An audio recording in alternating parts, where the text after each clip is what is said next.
হঠাৎ করে যদি ১-১.৫ ঘন্টার ভিতরে আপনাকে বলে বাসায় কোনো গেস্ট আসবে, তাহলে আপনি কি করবেন বলেন তো? এই অবস্থায় কি করা যায়?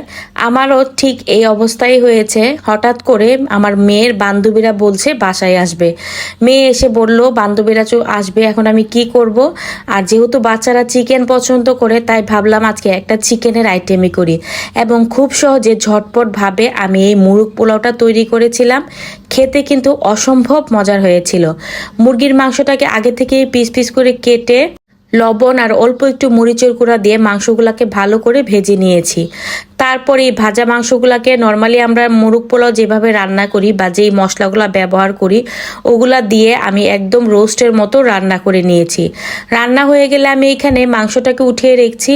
আর মাংসের যে ঝোলটা আছে, তেলটা আছে, ওইটার মধ্যেই কিন্তু আমি পোলাওর চালগুলাকে ভালো করে ভেজে নিচ্ছি।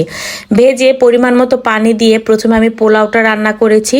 তারপর মাংসগুলা মিশিয়ে আমি এটাকে মোরগ পোলাওয়ের মতো তৈরি করেছি। ঝটপট খেতে কিন্তু এই পোলাওটা অনেক মজা হয়েছিল, আর আমার কাজটাও খুব সহজ হয়ে গিয়েছিল।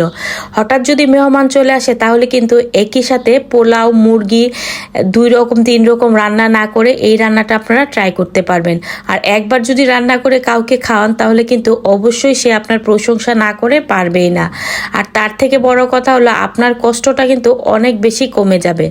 আমি আমার রেসিপিগুলোতে সব সময় সহজভাবে সব রেসিপি দেখানোর চেষ্টা করি। আশা করি আপনাদের ভালো লাগবে। আর যদি ভালো লাগে তাহলে আমার চ্যানেলটিতে সাবস্ক্রাইব করে আমার পাশে থাকবেন। সবাইকে আবারও ধন্যবাদ জানাচ্ছি আমার ভিডিওটা দেখার জন্য। সবাই ভালো থাকবেন, সুস্থ থাকবেন। আল্লাহ হাফেজ।